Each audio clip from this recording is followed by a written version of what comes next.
Yeah, I heard them noise.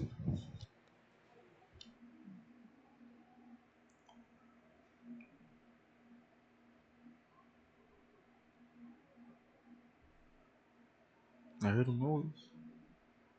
Hear it now. Come to the mic. Come to the mic. Come to the mic. Come to the mic. Come to the mic. Come to the mic. Come to the mic. Come on. Come to the mic. Hey, Capo. Mr. Capo back in his, you know what I'm saying, this video. I said Drebo Capo, not Capo. What? Capo back in Mr. Capo back in his video with another video, with a video for y'all people, the BMF. Shh.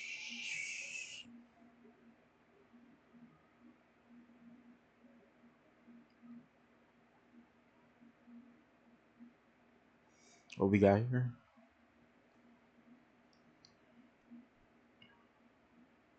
BMF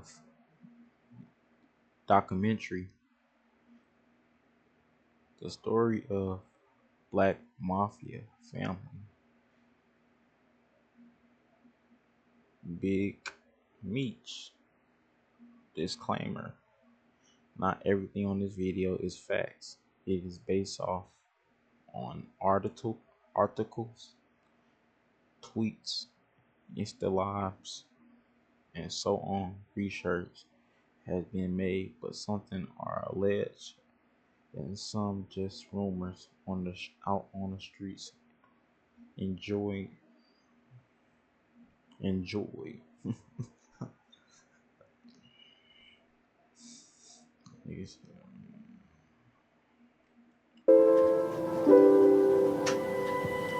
Get nothing like this nowhere. Everybody move like brothers, and everybody from different places. Milwaukee, St. Louis, Detroit, Texas, Atlanta, Cali, you know what I'm saying, Florida. We got people from everywhere in our mind. Everybody move as one.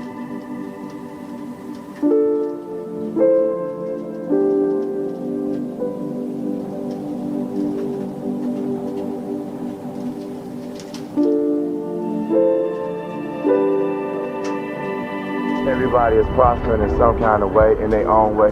Every man plays his own role, and everything starts with the leader. I'm a good leader. The story of the Black Mafia family.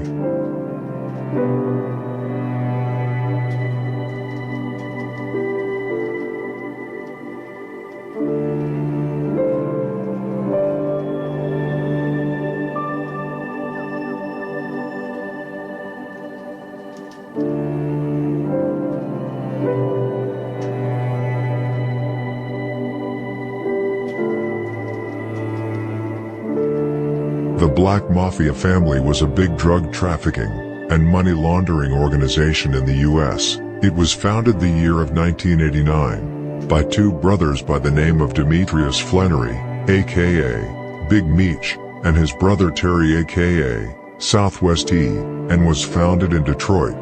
From 1989 to the 2000s, they had managed to establish a drug business so big, sales went through all of the United States, through their Los Angeles-based drug source with direct link to the Mexican cartels.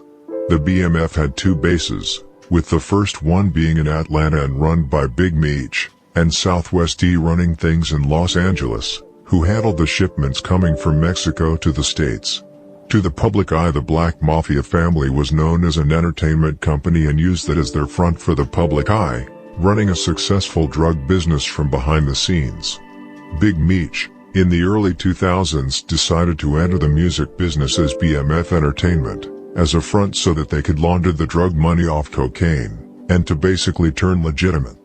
BMF Entertainment worked with a lot of high-profile hip-hop stars such as Young Jeezy and Fabulous, and worked as a record label for Blue Da Vinci.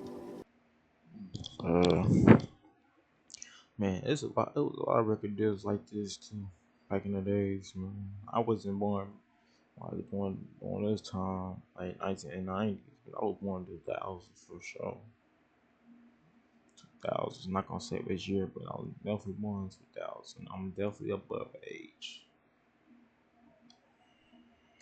BMF Entertainment became very famous not only for the music, but the extravagant lifestyle it displayed to the public eye.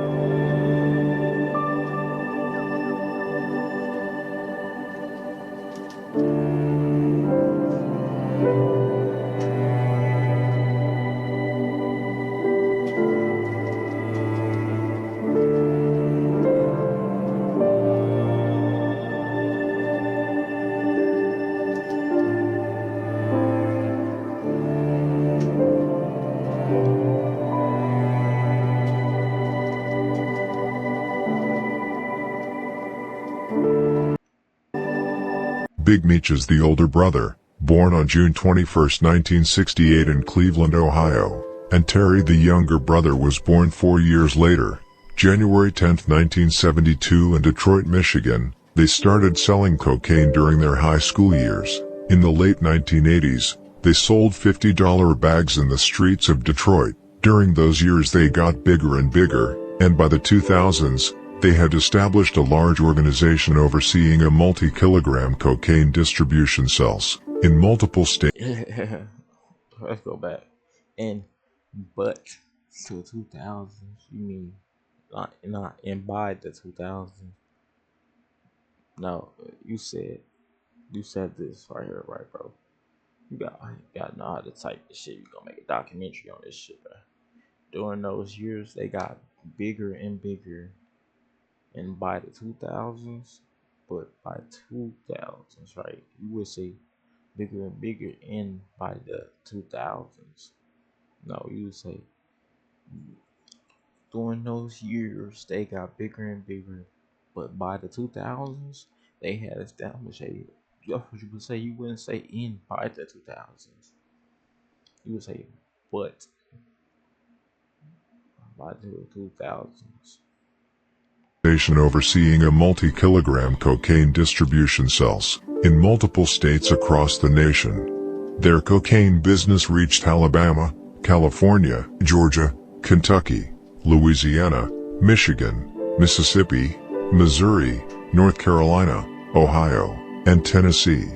Big Meech was the more social one of the brothers, so going into the music entertainment made sense for his characteristics, and Southwest T was more reserved and got mad at his brother for seeking that type of attention that he did.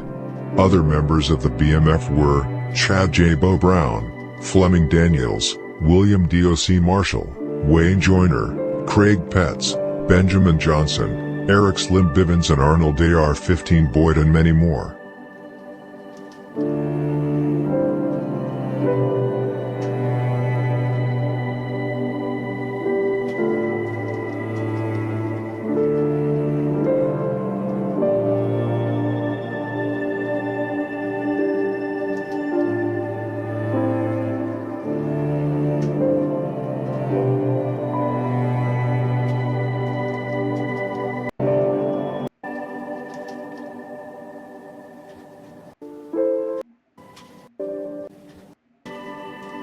A big member of BMF and was the co-founder of BMF, and former partner of Big Meech and Southwest E, was Dexter Sosa Hussey, and was in charge of the logistics of trafficking hundreds of millions of dollars of cocaine across the country, as well laundering millions of dollars, and was there from the beginning way back, in Detroit. The way that him and Big Meech had met was, when he was away for college, and Dexter's sister told him that she had started dating Big Meech. As Dexter got back from college to visit them, he was excited to meet Meech, but he wasn't around the first few days. Dexter was chilling in the neighborhood, and his friends was talking about Big Meech, as they knew who he was and told him he was selling drugs. But wasn't too big of a deal for him, as at the time it was a normal thing to do in their neighborhood at the time, back in 1985. 2 days later they met and shook hands, and Dexter kept it real with Big Meech, and told him that he knew what he was doing, that the only thing he asked for is that he would not stash any drugs in their house, which Big Meech understood and respected. 20 high-ticket clients or 100 qualified appointments. That is what I can deliver for you using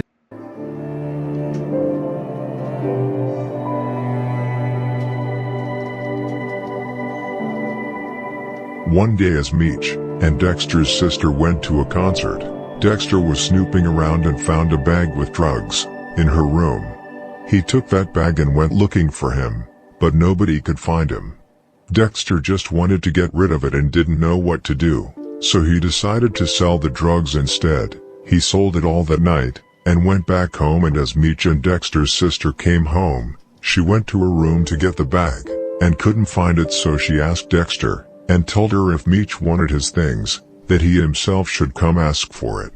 He came to Dexter and asked for it, and Dexter was questioning him for leaving the bag, and Meech said he forgot about having the stuff on him, so he just left it there before the concert. But Dexter was straight about it and told him no excuses. Meech asked Dexter where the bag was, and Dexter told him it was gone and pulled out around $7,500, as it was the profit from the drug selling that night. Meech was happy and shocked, and offered him a job after that. He started working with Meech, and later met his brother Terry and another guy that later fell out of the picture, and they called themselves the 50 Boys, as they sold $50 bags of crack cocaine.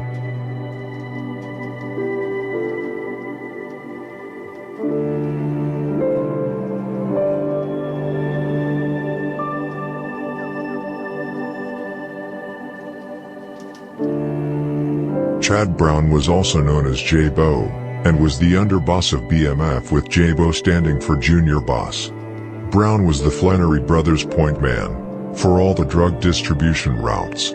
Fleming Daniels, who is from New York, was highly ranked in the organization after J-Bo. He oversaw all BMF business on the East Coast. Wayne Joyner and Craig Petz were the main contacts of Flannery's connection with the Mexican cartel. Benjamin Johnson was the boss of BMF in Detroit, with Slim as the underboss, and Arnold Boyd was the driver and security of Southwest E when he was working on the West Coast. The year of 2001, there was about to be a breach in the brothers' relationship, as they had a feud. Southwest T moved to LA to boss around there instead, while Big Meech was getting into the music business. But it wasn't until 2003 or 2004 they really had a falling out, and rarely spoke after that point. T's phones were wiretapped, and Southwest E spoke about their beef once on the phone, as he was talking to a federal inmate Shep. As he asked Southwest T how his brother was doing, T responded, "Losing his mind, man. We don't even speak. He lost his mind."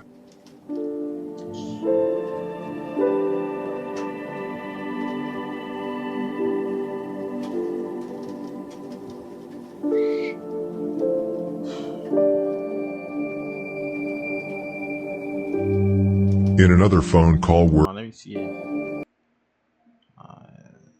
Price.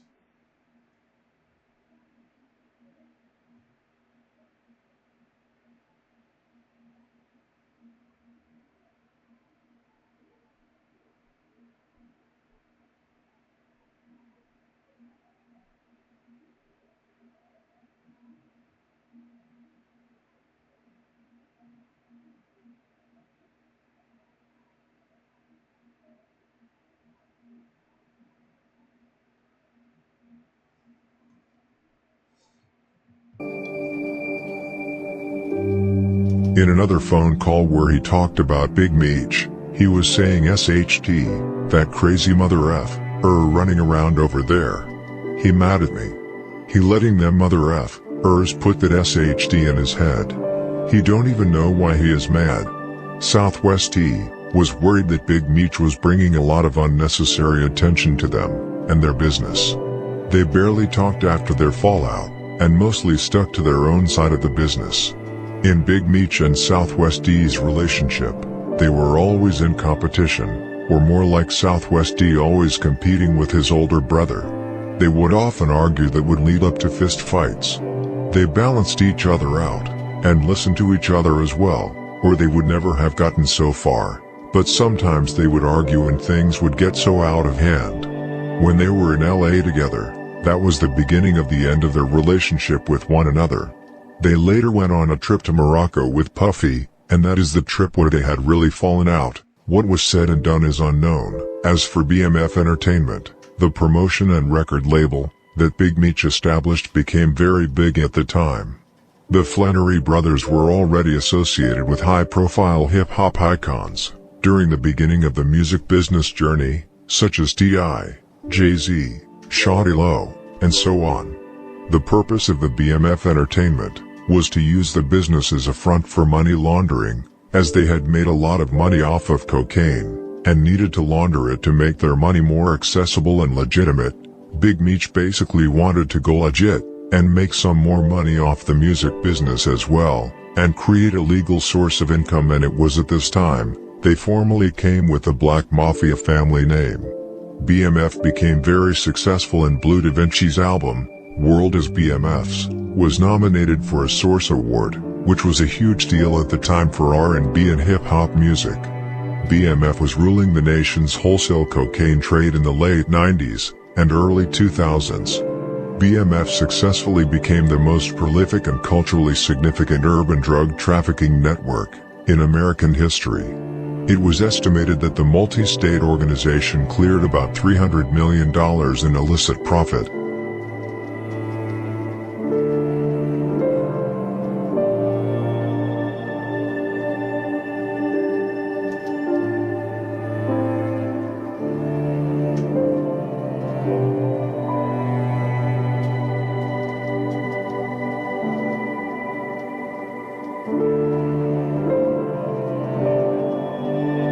Many of the rappers at that time, claiming to be about that life, were mostly lying and considered to be fake by the fans, like for example rappers like Rick Ross. He rapped about being heavily involved in the gang life, and being a kingpin, but turned out to be a Florida corrections officer. The Flannerys and the rest of the BMF weren't fake gangsters. They really sold music records and cocaine and made millions too, and with that lifestyle comes violence as well. As mentioned earlier, it all started back in the 1980s, in the streets of Detroit, selling small bags, and after a period of 10 years, their business grew to $1 billion business, and with that money, also promoted and launched many hip-hop careers, whom came out of Atlanta, where as mentioned Big Meech was later based. As mentioned earlier, Jeezy was one of Big Meech's artists. Big Meech was very instrumental in Jeezy's early career. Big Meech promoted a lot of parties for Jeezy, and helped distribute his music. He put a lot of money on fancy cars and fine things for Jeezy's music videos. Jeezy and Big Meech were very close, and Jeezy was very open about it and very proud to be a part of the Black Mafia family.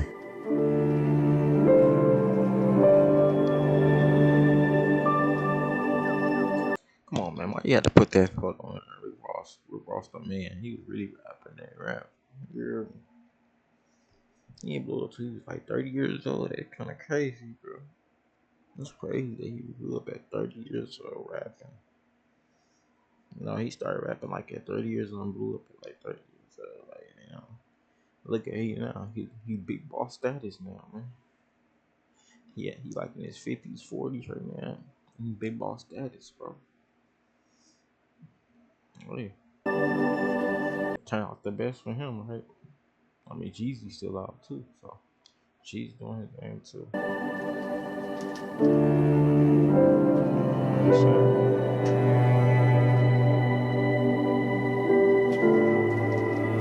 As BMF promoted Jeezy, and he was technically a part of BMF, Jeezy was never officially signed to their record label. He supposedly wound up signing with Def Jam, and then he eventually launched his own label, CTE. Although you would believe Big Meech wasn't too happy about it, he only had kind words to say about Jeezy. When asked about the high points of his life, helping Jeezy was one of the top things he had ever done, he said. Although we all know that cocaine money funded everything, it had appeared that Big Meech was serious about the music business, that it was something he really wanted to transition into. Back in their Detroit dealing days, it was interesting how they climbed up the ladder. They started off on the streets selling small bags as they went to high school. They later came in contact with a supplier that has connections to the Mexican cartels, who was Bolo. Through that connection they had access to a lot of cocaine, and built their reputation from there out on the streets.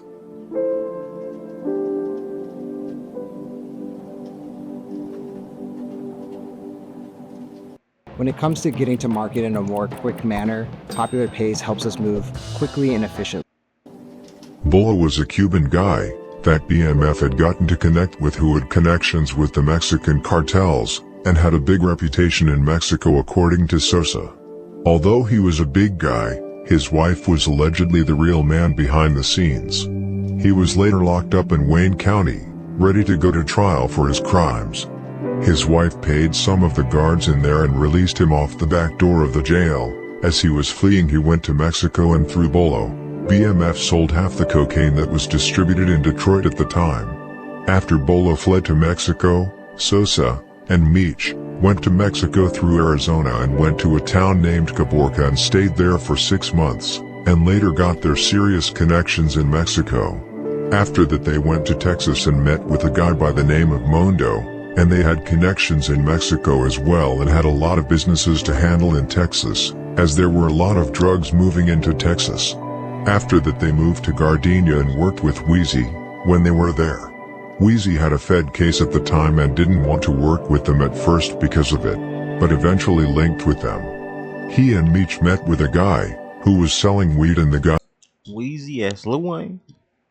Selling weed went to jail one day, and his wife wasn't doing too good, so Meech helped her by giving her some money, and she told her husband who was in jail to help them find connections, and after he got out he met with Meech and got the connections with some other plugs.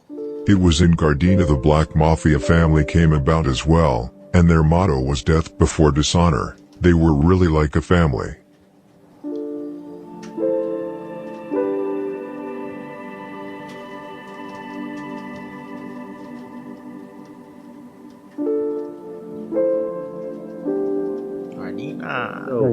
Okay, and even though the name Black Mafia family wasn't around at that point, that's essentially the start of the Black Mafia family? Well, it started in Gardena. Yeah, that's where we all sat around and came up with the name. But we had been doing the operation. We've been operating since '85. Apparently Southwest D took the name from another OG from Detroit as a way of paying tribute, but the original Southwest D didn't feel that way, as he was moving up the ranks, building his reputation, and apparently some of the women the original Southwest T was hanging with started to get attracted to the new Southwest T. The Southwest T of BMF later got shot in front of his baby mama's house, and the person shot at him through the window. The bullet grazed his eye, and he lost the eyesight of one eye, and it's rumored to be the original Southwest T who shot him, but is according to Dexter Hussey unknown. But that is the rumor. The injury to his eye led to a settlement, and with that paid settlement, Southwest T launched a car service in Detroit. The car service became the foundation of what would become this elaborate transport system, shuttling cocaine across the United States. The cars had some sort of traps installed, where you would have to put the car in reverse, turn on the defrost and hold up a magnet to some part of the dash for secret, deoxygenated drug compartments to open.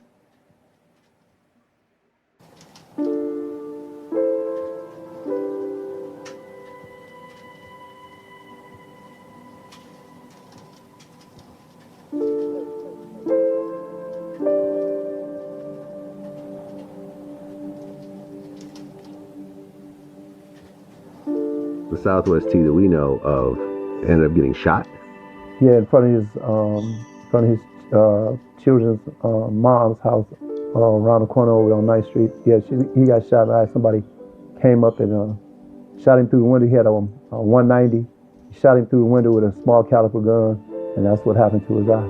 That's how he lost his eye? That's how he lost his eye. So he's had a glass eye pretty much ever since? Well, it's his eye, but it's not functionable like that.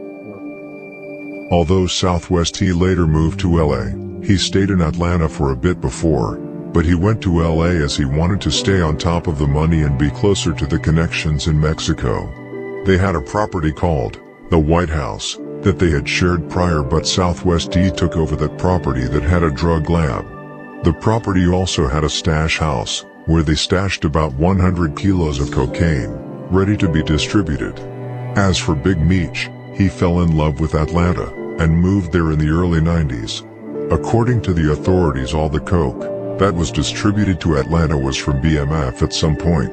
The Black Mafia family arrived at Atlanta and just took over the streets with their cocaine business. They had big labs in Atlanta as well, where they would cut the kilos and transported the coke to Miami, Detroit, St. Louis, New York, partially in South Carolina, Tennessee, and LA. According to an interviewer, Big Meech was described to be a charming character, showing charismatic leadership characteristics. He was also described to be super smart, shrewd, easygoing, and a natural storyteller. What's odd about Big Meech is that although he had this huge cocaine empire, he sought to start this public business that drew a lot of attention, which isn't typically kingpin behavior. By doing what he did, he became a public figure and increased the chances of getting caught by the government.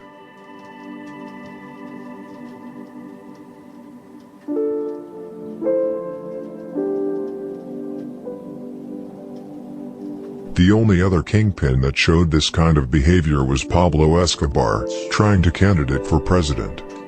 That's crazy, bro.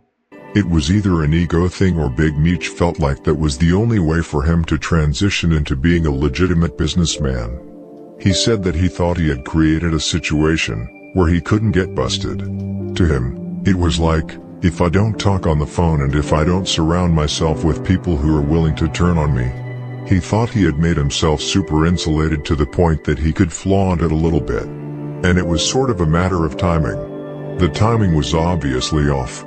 But Big Meech thought he would attract enough attention that some big rapper would make a lot of money and he could eventually retire from selling drugs. The thing Southwest D would do in Los Angeles was to stay close to the connections in Mexico as mentioned earlier, and the loads of drugs would be imported across the border into LA. And from there get things shipped to Atlanta, and from there it would be shipped off across America and distributed. Things in Atlanta moved very smoothly for BMF, as they were able to bribe politicians and crooked cops and others inside the government as well. Some agents would give them information on what's going on in exchange for money. According to Sosa, the politicians would sometimes be the ones approaching them, offering help for money as well. But according to Southwest D regarding things Sosa has said on Vlad TV in an interview, he is upset and calls Sosa a snake, uploading a response on Instagram.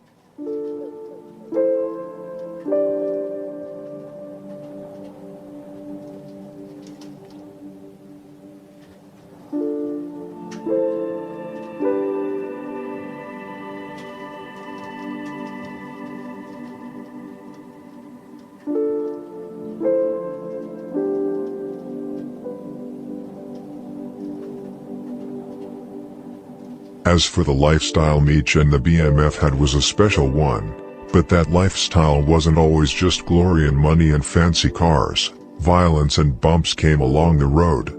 Back in 2003, the BMF from Meech's side, back when BMF Entertainment was starting to form as a label, were out partying one night in Atlanta. There was an altercation with Wolf and his best friend Rizzo.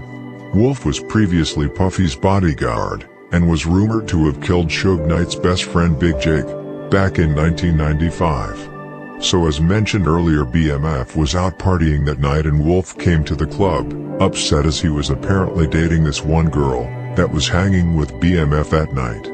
Wolf apparently wasn't there prior, but was called there and later came. Wolf started acting up in the club and the bouncers grabbed him and took him out of the club.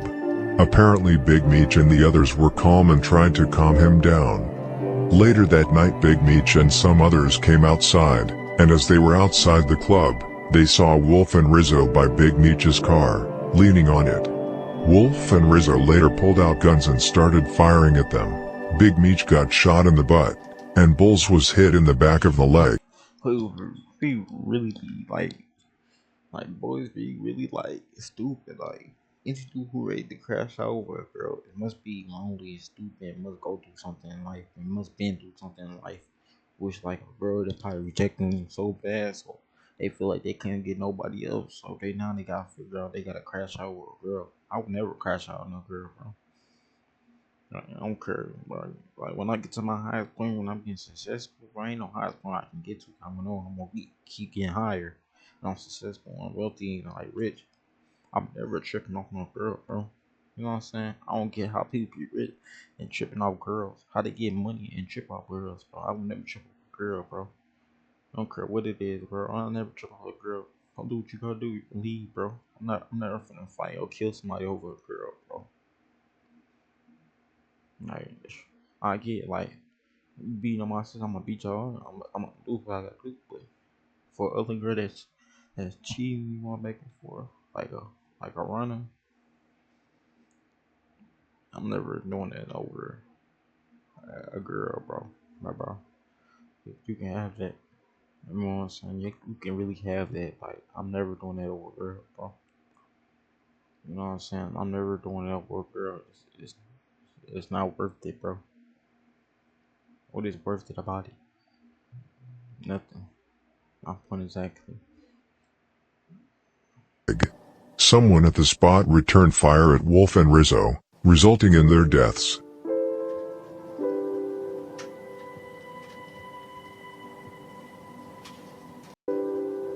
Wolf and Rizzo.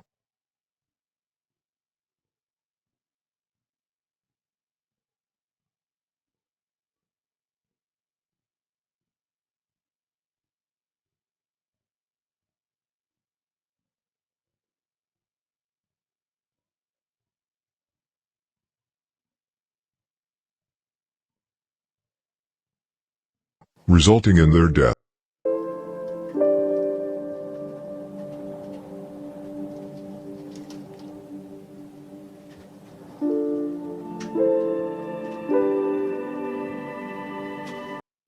Hey everybody. Look, Otter is one of my absolute favorite new platforms to leverage to make myself as efficient.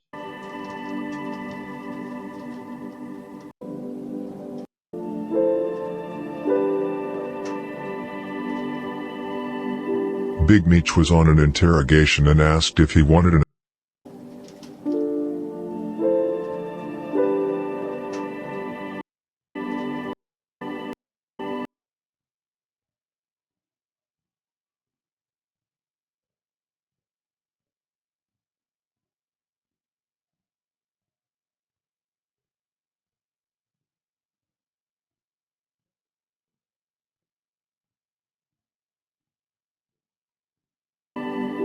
Big Meech was on an interrogation and asked if he wanted an attorney and said no, and was open about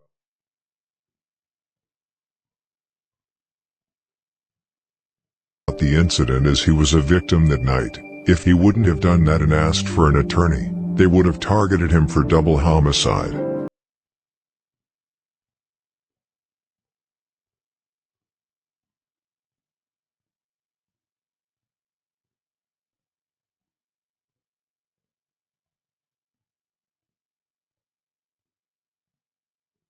The night Wolf and Rizzo were killed became a turning point for BMF and practically changed everything. People started going People was wearing big clothes during 2000 and 2007, but somewhere 2008. That's what I mean. But dude had some big clothes on. Like, that won't feel like a bad shit, bro. targeted him as a victim. I don't know if y'all can hear me. Try my shit. But this shit like a bad shit, bro. This is what people used to wear in 2000, the year 2000, and the year 2007. Big clothes. 2008 too. Then started kind of fading away in 2009, 2010. But people were still wearing big clothes in 2009, 2010 too. But it wasn't that big. You know what I'm saying? You know what I'm saying? That's when people start wearing a little skinny clothes. Still kind of big, but skinny. You know what I'm saying? Then people more start fading into like truly. People still wearing big clothes until 2014. That's when the forms from Young Thug and, you know what I'm saying, Rich Homie Quan. I went to Lil Wayne start funny because Lil Wayne was one of the first. And also Wiz Khalifa, and I forgot to do the other name. The Bape, it was the Bape era. No, the Bape era would been around, but it was mostly big around 2016, 2017, 2018. Big Meech was on an interrogation and asked if he wanted an attorney and said no, and was open about the incident as he was a victim that night. If he wouldn't have done that and asked for an attorney, they would have targeted him for double homicide. The night Wolf and Rizzo were killed became a turning point for BMF and practically changed everything. People started going crazy and a lot of people got in trouble at that time period. BMF suddenly got a lot of bad attention in the media. Every bad thing happening in Atlanta at the time was blaming BMF. As for the suspicion on Meech for killing Wolf, it dropped quickly, as he was willing to cooperate and didn't ask for an attorney. There was a lack of evidence of intent as well. Another incident occurred in 2004 with a BMF member, Daniel Fleming, aka Ill. He was at the Velvet Room in Atlanta, and as Fleming was backing out of a parking spot with a car, he almost hit rash Hannibal Prince Drummond's car, and they all went out the car. Apparently someone from Drummond's crew started firing warning shots, hoping for Fleming and his guys to run away. But that wasn't the case. Fleming pulled up a gun and shot and killed Drummond on the spot.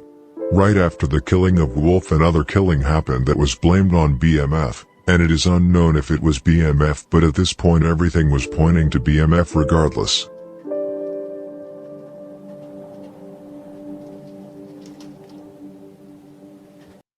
Young Jeezy who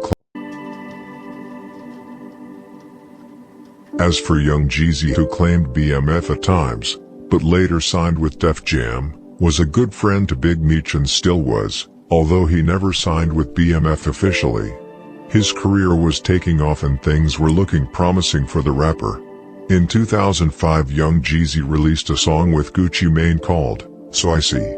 Gucci Mane was a new artist at the time from Atlanta, and So I See was the first hit song for both of them. Later on there was an issue, as both of them wanted the song in their album due to its success, and they couldn't get along on how to work out that issue, and they essentially started beefing.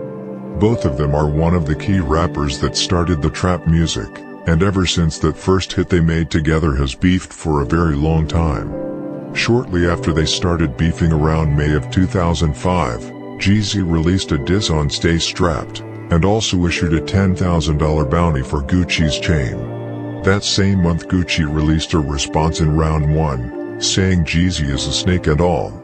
Things quickly escalated between them that same month, when Gucci Mane became a victim of home invasion and attempted robbery, which led to Gucci pulling up a gun and shot one of the intruders in self-defense, which turned out to be Pookie Lock, an associate of Jeezy. It is only speculated that Jeezy has something to do with it, but nothing's for sure. But Gucci turned himself in for the murder of Pookie only days before his album's release and posted $100,000 bond on the day of his album's release.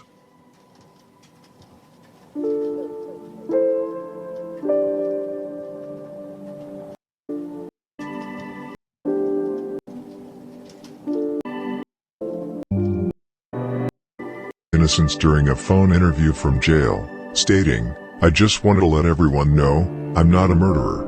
I was upset. I was scared a little bit, but I had to do what I had to do.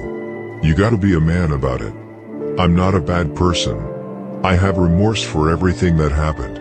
He expounded on that remorse years later in his memoir, The Autobiography of Gucci Mane. Months later, after he was released, it didn't take too long before he was back in jail, as he was charged for an assault charge. Regarding the murder case, the charges were dropped as there was lack of evidence that he killed with intent. Gucci Mane admits to the killing, but claims he acted in self-defense, leaving the prosecutors with no evidence for a murder of charge. The dissing between Gucci Mane and Young Jeezy continued afterwards. Fast forward to the year of 2009. Rumors were circulating that Gucci Mane was open to resolving their issues and collaborating again. Jeezy went on DJ Drama's radio show to squash his beef with the DJ, as well as extending a proposition of truce to Gucci. Calling into the show from jail, Gucci attributed his change of heart to his love for the trio's hometown, Atlanta, stating, "I just like to say, it's way bigger than all of us. I feel like the way the city's been supporting all three of us, they deserve this. It's about that time, man. We're getting older, growing, so let's do it for the city." We got Gucci Mane on the phone. You know, big thing poppin', man. You know how we rock. It's for hip hop in it, man.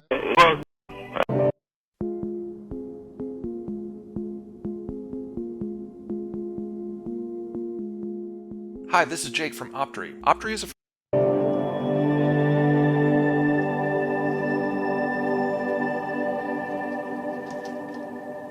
As things were looking good, it wasn't quite there yet as in March of 2010, Waka Flocka and a few of Gucci's friends and Jeezy's associates started brawling outside of a clothing store in Atlanta, which led to one of Waka's security guards to discharge their weapon, and Waka had gotten a black eye from the brawl at the hands of Slick Pulla. Gucci and Jeezy themselves weren't there, but this altercation led to them not squashing any beef anytime soon. Gucci claimed they were good, but disses would be thrown back and forth over the years, clearly showing they weren't on good terms. Jeezy later addressed the death of Pookie in 2015 on a track called Forgive Me, rapping, "Rest in peace to Pookie Look. Blame it on me never snitching / Lord knows I ain't send the homie on no dummy mission." Jeezy wears his emotions on his sleeve, and lends further credence to Gucci's belief of his involvement in that fateful home invasion. In 2006, in 2020 Jeezy challenged Gucci to a versus battle, where they would rap battle, which Gucci respectfully declined and was about to go up against D.I. instead. But Gucci Mane later changed his mind and decided to go up against Jeezy, where they would put aside their differences. Jeezy pulled up with a BMF shirt representing them, and as they squashed the beef they performed the legendary "So I See" together. According to Sosa though, Blue Da Vinci was the one that started beef due to getting close to Jeezy, and tried to push Gucci out of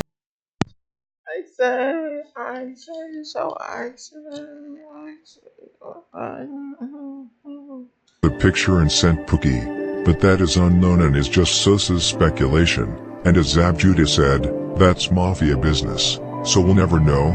As for BMF, they were also speculated to be the ones ordering the attempted robbery.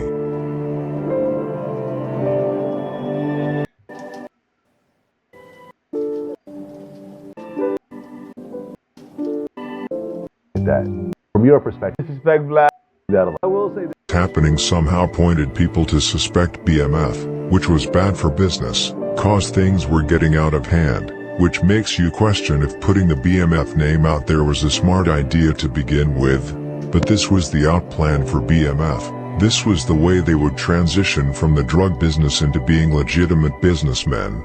But it didn't quite work out the way they wanted it to. Back in the year of 2005, there was this other party in Justin's, which is a club in Atlanta, that was owned by Puffy. Bobby Brown's nephews, Shane and Kelsey, was there one night, and got stabbed with an ice pick by Baby Blue, who is the younger brother of Blue Da Vinci. The nephews who got stabbed were allegedly stabbed in the neck, but luckily survived but got permanent disfigurement for it. A year later Baby Blue was shot to death by his ex-girlfriend in Atlanta, and all of this was somehow increasing the suspicion towards BMF.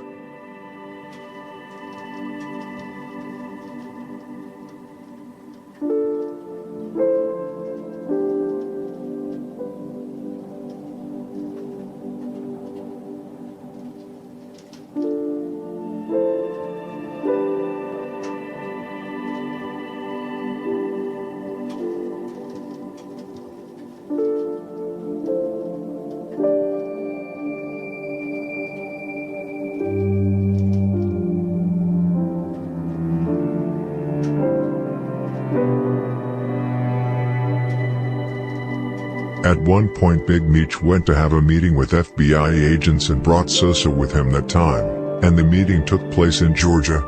The agent they had met with apparently had some information and that shocked Big Meech to his core. The agents showed him a tape recording of his little brother T, talking to his mom and sister, saying that he wanted to kill Meech.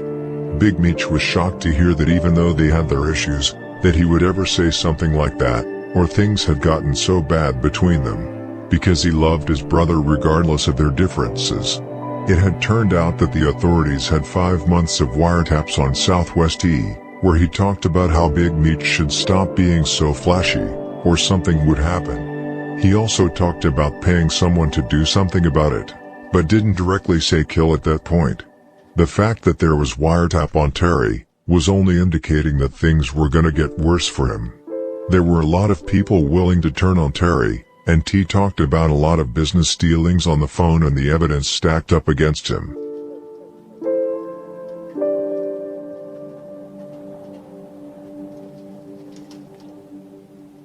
Started investigating BMF already back in 2002, under an operation called Operation Motor City Mafia, and it was from there the feds tried building a case against the BMF.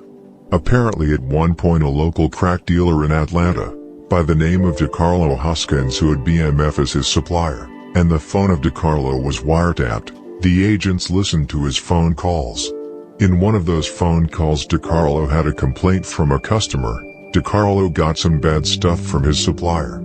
2 days later the agents caught him setting up a major drug sale with 3 guys from out of town.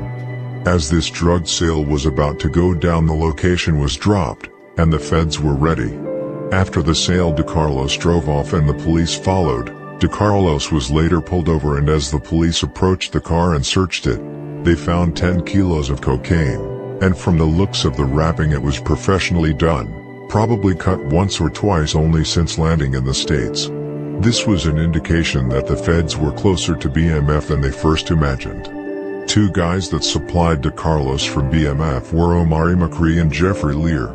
DeCarlos was caught by the police with 10 kilos of cocaine in 2004. As the cocaine was taken by the police, Omari and Jeffrey suddenly had a huge debt to BMF and ended up running away, and they allegedly started snitching. Omari was pointing out Meech as the supplier.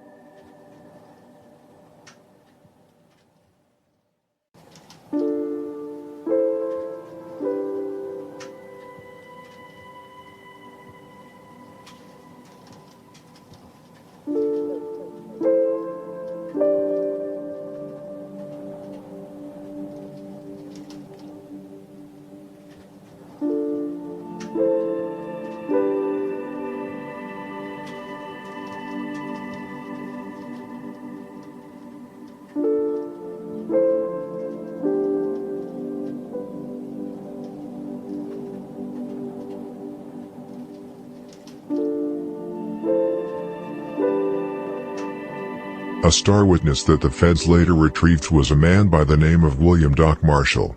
Doc was previously dealing with a guy from Southwest D's side of the business, and he was the middleman between Southwest D and Big Meech, as they weren't on speaking terms. Later during the year of 2005, towards the month of October, that's when the raiding was about to start, and about 30 BMF members were arrested that day, and seized $3 million in assets, cocaine and a bunch of weapons. Right before those 30 were arrested, another 17 members were arrested, and seized 632 kilograms of cocaine, $5.3 million in cash. According to the authorities, BMF moved 2,500 kilograms of cocaine every month throughout the United States.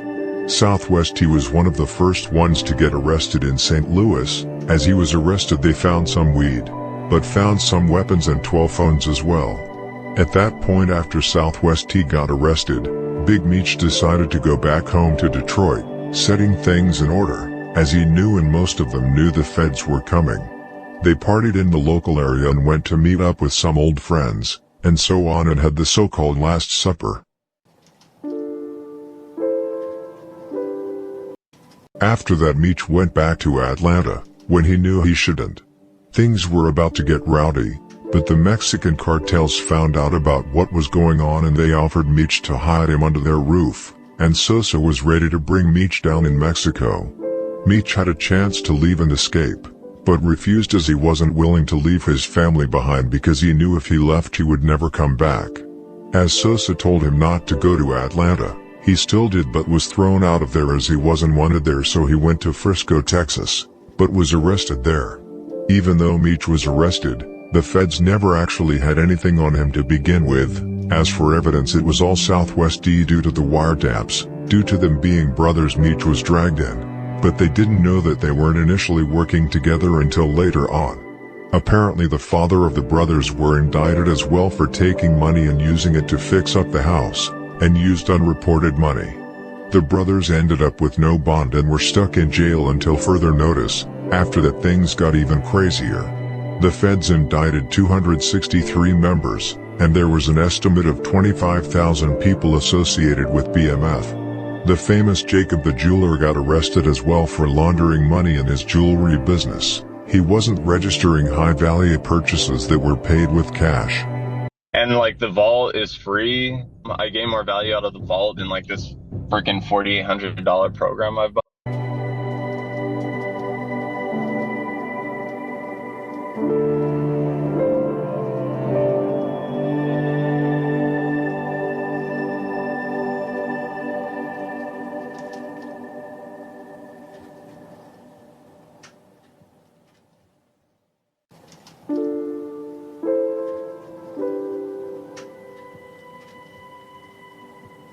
As for Big Meech and Southwest E, they were both charged under the Continuing Criminal Enterprise Statute. The Continuing Criminal Enterprise Statute, commonly referred to as CCE Statute or the Kingpin Statute, is a United States federal law that targets large-scale drug traffickers who are responsible for long-term and elaborate drug conspiracies.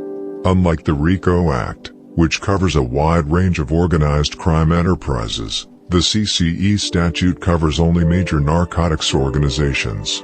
The indictments led to 13 houses being seized, and 35 cars seized as well, everything from limos, Range Rovers, BMW and Aston Martins and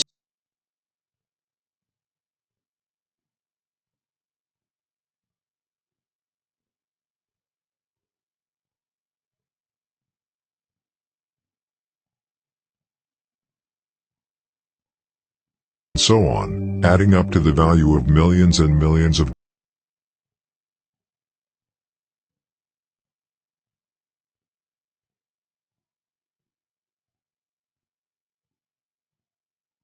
dollars. They also seized $1.2 million that they had found in different bank accounts. As for Sosa, he wasn't arrested until 3 years later after all of this had happened. His name didn't come up somehow, but he was later arrested and friends he had grown up. I don't really got nothing to say about the government though, but the government, one thing I gotta say about the government, man, it's like, man, we don't work for them boys. They gonna come after you, bro. If you sell lemonade, they gonna come after you. You sell successful lemonade, you average $1,000 a day off lemonade, they gonna come after you, bro. They want to tax everything you do, bro. And they some real criminals and real robbers. But I ain't gonna say too much on the government, cause I don't know nothing about the government. Turned against I don't know nothing about the government doing dirty work. him and I don't gotta say nothing about the government. It's all allegedly. Testified against him. The Department of Justice also shed light on more of the group's alleged activities in the indictment papers, which included running drug money through various banks and money wiring services in an attempt to disguise its origin. The group had also been accused of obtaining several winning Michigan state lottery tickets from a third party, which they paid cash for, and then cashing in the tickets in an attempt to make the money appear legitimate.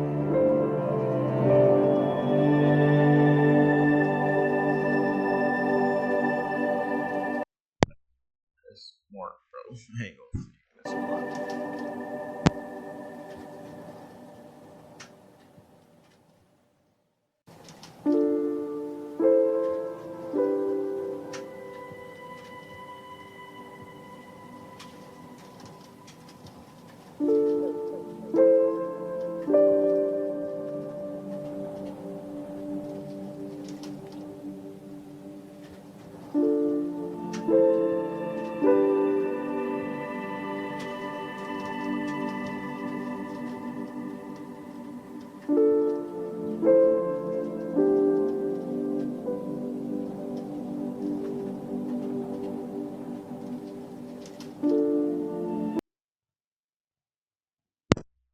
This story is not right for real, bro. This is not no real BML story, bro. Like, where's Cuffy and Magic at, bro? From St. Louis, bro. You ain't even mention Cuffy in it. Well, St. Louis is the main reason why BML was really the main reason why BML was BML. This history is wrong, bro. You could have did better. Do some searching on that, bro. This is wrong.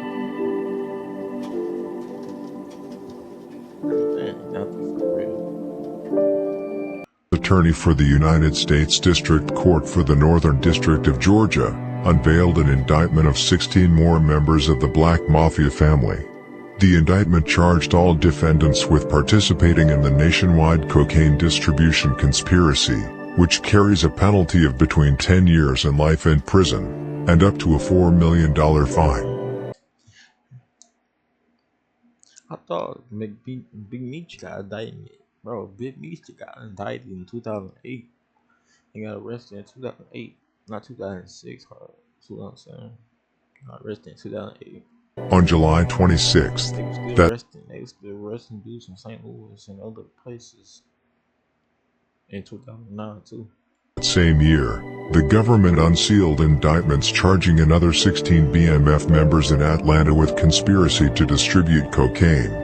All 16 defendants were charged with participating in the overall cocaine distribution conspiracy. The conspiracy charge carries a mandatory minimum sentence of 10 years in prison and a maximum sentence of life in prison, as well as a $4 million fine. Eventually, all defendants pleaded guilty before trial except Fleming Daniels. Fleming got sentenced to 20 years for drug trafficking and a $10,000 fine for associating with a violent group. The government's case relied upon testimony from William Doc Marshall and Ralph Sims to convict Daniels. Daniels had not been caught with cocaine nor caught on wiretaps discussing drug business. The testimony from Marshall indicated that he had seen Daniels receive cocaine in the kilograms while he himself was picking up cocaine. He also had a trial way back for the murder of Drummond, as I mentioned earlier. On February 26, 2010, he pleaded guilty and was sentenced to 20 years for voluntary manslaughter. His 20-year sentence will run concurrently to another 20-year sentence stemming for his role on BMF cocaine charges.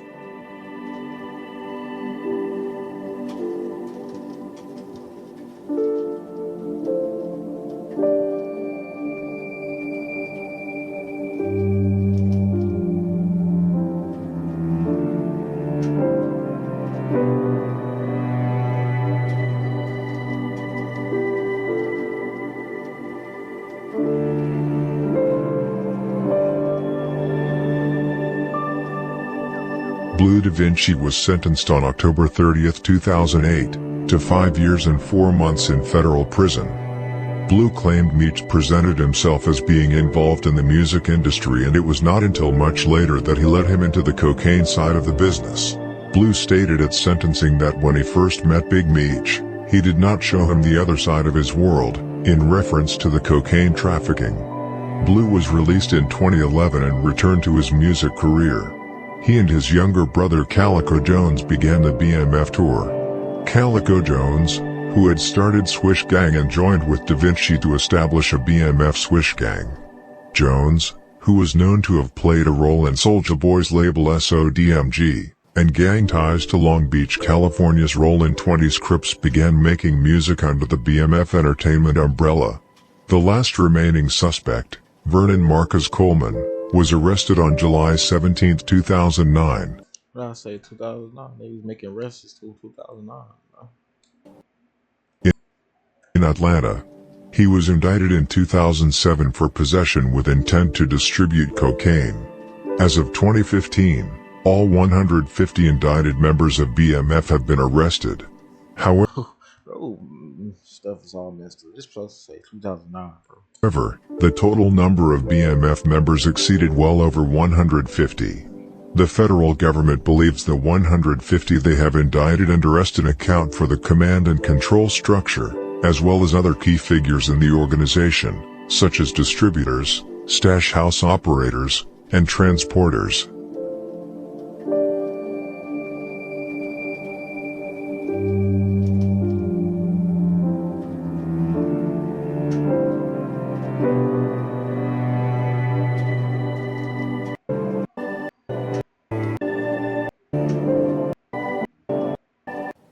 What if I told you that I could help you get 20 new real high-ticket clients in the next 6 months on a complete...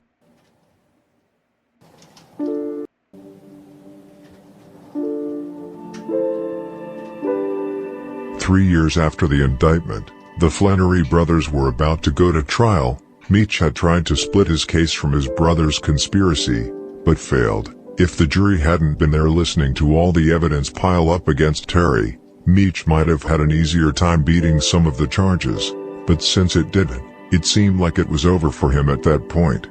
Meech hired Jim Firebird as his lawyer, who was a high-priced one as well. Meech had known him for a long time, and thought Jim was his best chance in trial. Meanwhile, Terry took a public defendant as he knew he was screwed already. Which was smart on T's end, because they both ended up pleading guilty to the same charges, so all that money for nothing on Meech's side. The plea deal they both ended up taking was a 30-year sentence, but for Meech it was a bit complicated. Meech was originally looking at 12 to 15 years in prison, but they threatened him as their sister and mother was caught in those wiretaps and saw them as complicity with Southwest E, wanting to give them time in prison as well for that. So ultimately Meech took that deal, and wasn't going to be a free man until 2032.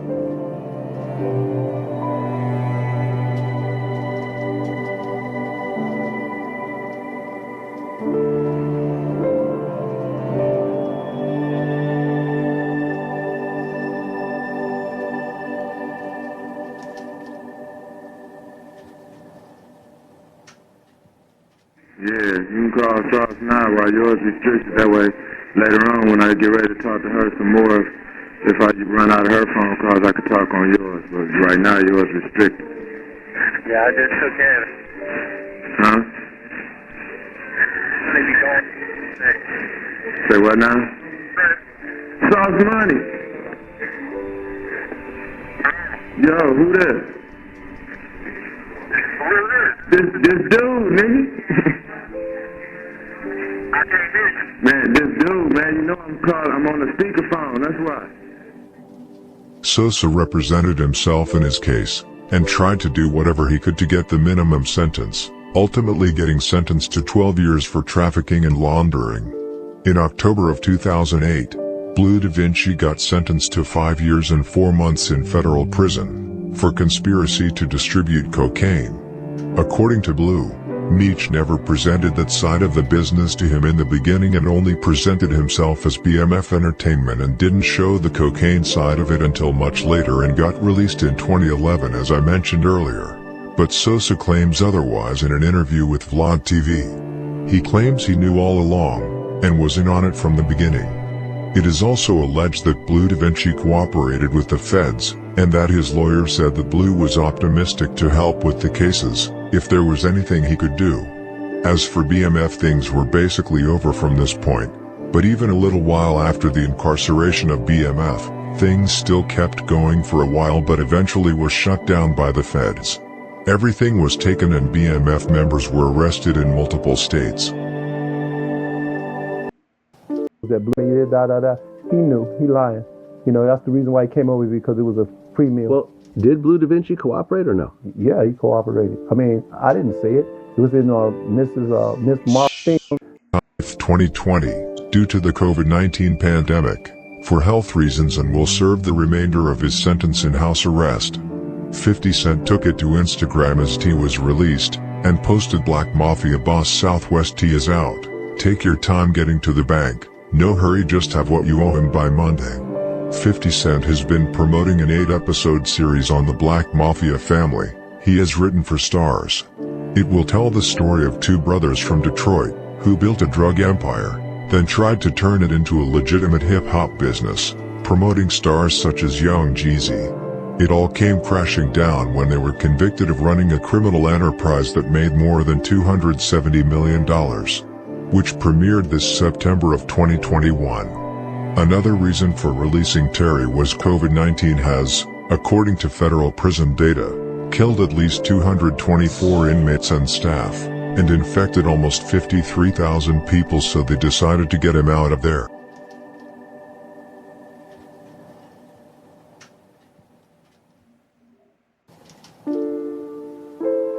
Trying to get that same treatment. Trying to get released earlier on house arrest instead of serving his time in a federal prison.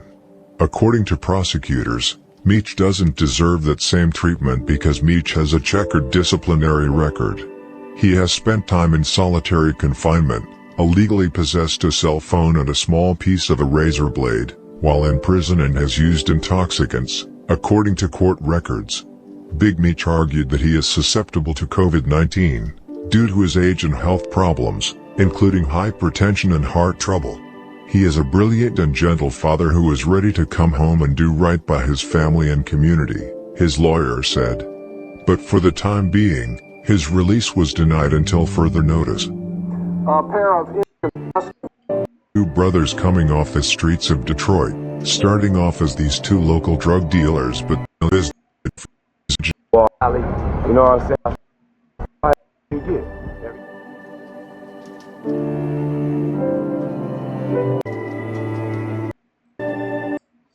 Hey, so this gotta be the end of this. You know what I'm saying? The next one. It's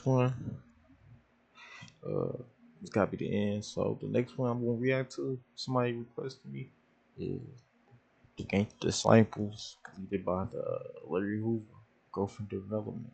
So we react to that one next. If I got any other videos, y'all want from me, leave it in that bitch on, you know. Leave it in that bitch on. But for real though, thank y'all for watching and enjoying this episode, man. Cause this one was a long one. You know what I'm saying? Just gonna keep growing and keep progressing. Alright, see y'all in another video. And see y'all in the next video. You know what I'm saying? And have a good day till you see my next video. Once you have a good day, you know what I'm saying? You still gonna have a good day when you see that video, cause it's, you know, my entertainment. You know what I'm saying? Let's go keep grinding for that. You know, keep grinding, like and subscribe to the video. Join the mob. You know what I'm saying? Join the BMT mob. Join the BMT team. You know what I'm saying? BMT Nation. Alright. Salute. I'm tired.